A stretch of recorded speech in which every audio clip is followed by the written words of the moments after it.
Is it time to end your love affair with drama and chaos? Perhaps you've been struggling in your relationships and maybe you've been looking on the internet about codependency. So I created this video for you to be able to identify the patterns and whether or not they might be happening in your relationships. And this can apply to relationships with loved ones, like an intimate partner. It can also happen with friends and family members, and even work. So check out this video to find out whether these patterns are affecting you and your relationships. And then at the very end, I'm going to give you a really awesome practice that's going to help you to start to shift this pattern right away. My name is Sol, and I'm a clinical hypnotherapist, a yoga teacher, a somatic sex educator, and an online transformational course creator. And I created the Living Narrative to offer resources to help you quickly transform your story, because the story you tell becomes the life you live. And when you transform your story from the inside out, it's so much easier to design a life you love so that you can enjoy fulfilling, juicy relationships and live a life on purpose that actually lights you up. Health, wealth, and a fulfilling life is available to you. Subscribe and hit the bell button to be notified every time I post a video. I've helped hundreds of people overcome destructive habits, behaviors, thinking patterns, and anxiety that prevents them from having loving, healthy relationships. And codependency is a pattern that is common in dysfunctional relationships. Codependency happens when oftentimes the relationship is one-sided. There's one person giving a lot to another and not taking responsibility and meeting their own needs. I have helped hundreds of people overcome destructive habits, self-sabotage, and anxiety so that they can create healthy relationships. Now, healthy relationships need to include equal give and take, not always at the same time, but a balance of support, emotional support, love, encouragement.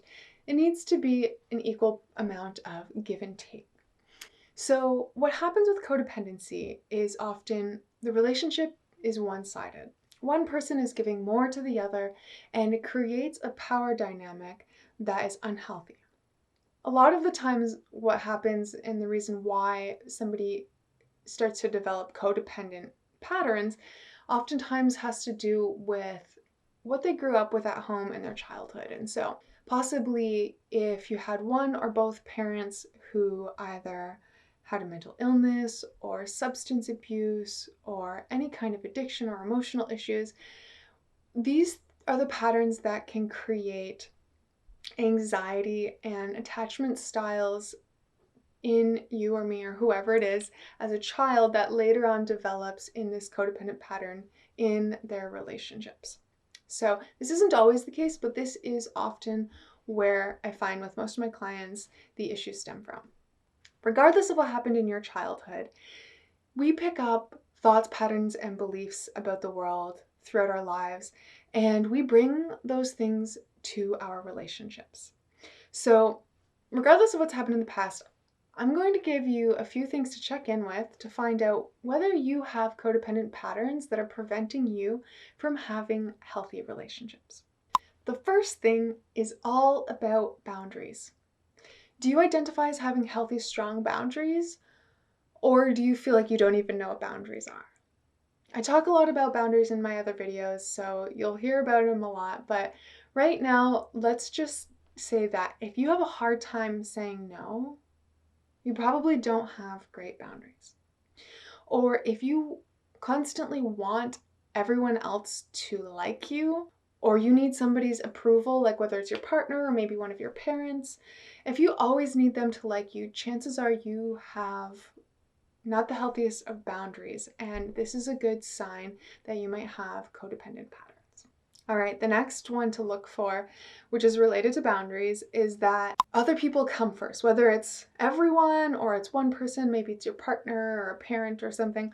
If they always come first before your own needs, this is a sign that you have codependent patterns. And when you feel compelled to always need acceptance from another person, or you feel compelled to constantly take care of another person or always put their needs first and always consider what they want before you actually consider what you want, this will definitely prevent you from having a healthy relationship. You know, it's okay sometimes to make sacrifices for the ones we love and when somebody needs help, absolutely. But when this is the normal, when this is the constant and your needs aren't being met, this is unsustainable. Another thing to look for is if you are constantly thinking and focusing on fixing things for other people. Do you feel comfortable being with somebody else who is in pain? If your partner's going through something, can you hold space to let them be in pain, to feel whatever emotions they're feeling, to work through things and hold space and be a powerful support? Or do you feel like you immediately have to rush to solving their problems for them?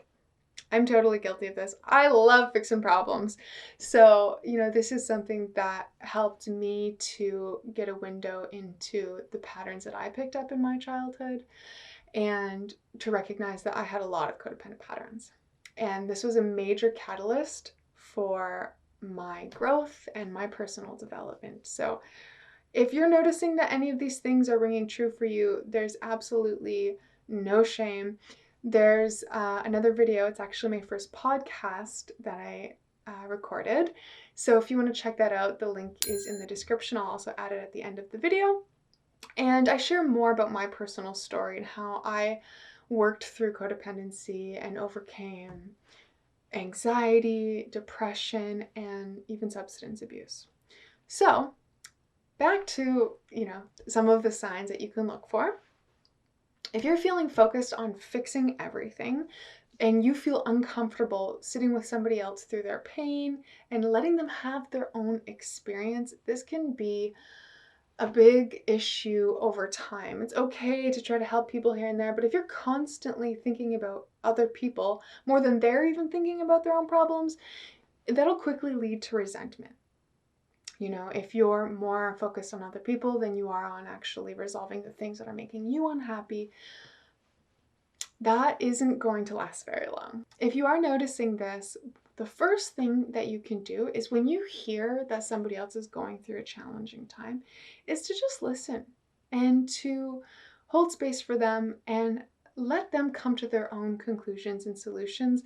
Unless they explicitly are asking for advice, just hold space and be loving. So if you watched this far, then you're probably starting to recognize that you might have some of these patterns. If you do, it's not necessarily like a very big deal. It can be if you get into, enmeshment and abusive relationships, but we probably all have a little bit of these patterns in varying amounts. Ultimately, if you are recognizing this, the first place to start is in your self-awareness and your self-discovery. Because the more you get to know yourself and put energy within you and how you feel and what you're going through, then you can understand your needs and your desires and begin to communicate them and ask for the things that you want in your relationships as well. Let me know in the comments, what is one thing that you do to connect with yourself or to gain self-awareness? This is really important, which leads to my next point. If you feel like you have lost your friends or your interests, you maybe don't know what you're passionate about anymore, you kind of don't feel like you have a lot of desire, then that is also a sign that you might be codependent. And if you're in a relationship where, an intimate relationship where the other person doesn't really want you to do things on your own or doesn't want you to hang out with your own friends, like this can get into some, manipulation. And even on the most innocent level, if you just love being together so much and you've just sort of stopped calling your friends back, like, when you get into a relationship, there's a honeymoon phase, you just love spending time together, but it's important that you actually make an effort to maintain your other relationships and the things that light you up. Otherwise, over time, you will start to feel like you are losing yourself and feel disconnected from your passions and desires, which is really important in relationships, especially intimate relationships.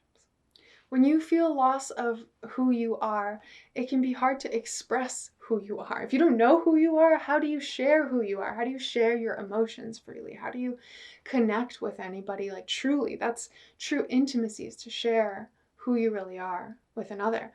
So if you have a hard time to express yourself, to express your emotions, your desires, what you want, for most people is we get lost in distractions.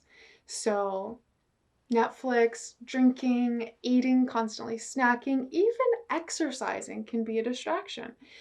Even reading books. I'm like, I love reading books so much, but that has definitely been a source of distraction for me in my life. And I had a client yesterday who was like, I just read every self-development book, but I can't sit with myself for 2 minutes. If you're just like, I need more information, stimulus, more, probably you are avoiding looking at something, avoiding being with yourself. Maybe there's some discomfort there.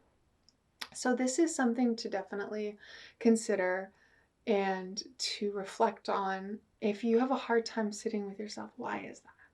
And if this does happen to you, then the next thing to look at is, do you even feel comfortable being alone? Like, do you feel like you always need to be in a relationship? One of the most amazing things I've experienced in my life was this feeling of inner peace, of being with myself and not feeling like I needed to constantly be surrounded by people or somebody else. And it's so incredible how you can get to know yourself on a really beautiful, creative journey and not need to fill your time with things. So the main solution for healing codependent patterns is actually to value yourself more. This means caring for your body, getting enough sleep, exercising, doing things you love, allowing yourself to be creative, writing, whatever feels like expression for you. And most importantly, letting go of negative self-talk, putting yourself down, being overly critical, really taking care of your health physically and mentally so that you can do the things that you enjoy. And that might sound nice, but if this has been a struggle for you, you're not alone.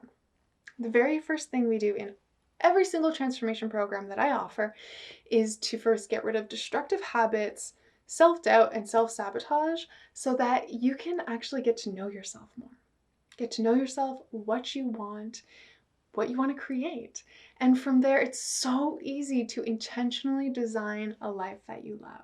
If you struggle with codependency, or you just feel out of touch with who you are and what you want, maybe you spend so much time working or caring for a loved one or kids or work, years have gone by and you just feel like you've lost touch with who you are. The first place to start is with your dialogue with yourself. Because when you have a positive dialogue and you actually spend time bringing awareness into the story that you tell yourself, then you can start to get to know yourself a little bit.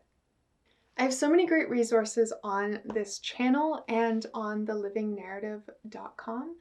And I recommend that you start with my free hypnosis recording that's designed to shrink the inner critic, that voice that prevents you from doing things in life and keeps you in your comfort zone. You can get that, click the link in the description to download that. It's totally free, or you can go to thelivingnarrative.com.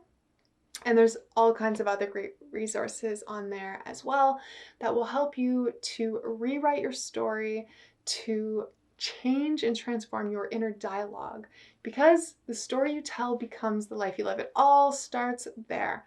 And that's what I'm all about here. So if you've enjoyed these videos, go ahead, subscribe, and click the bell button to be notified every time I post a video. Check out this video, which is a practice that I use every day. It's an amazing way to connect with yourself and gain self-awareness. And if you check out this video, this is that podcast episode that I was telling you about where I share my personal journey with codependency and overcoming anxiety and substance abuse. I look forward to seeing you in the next episode.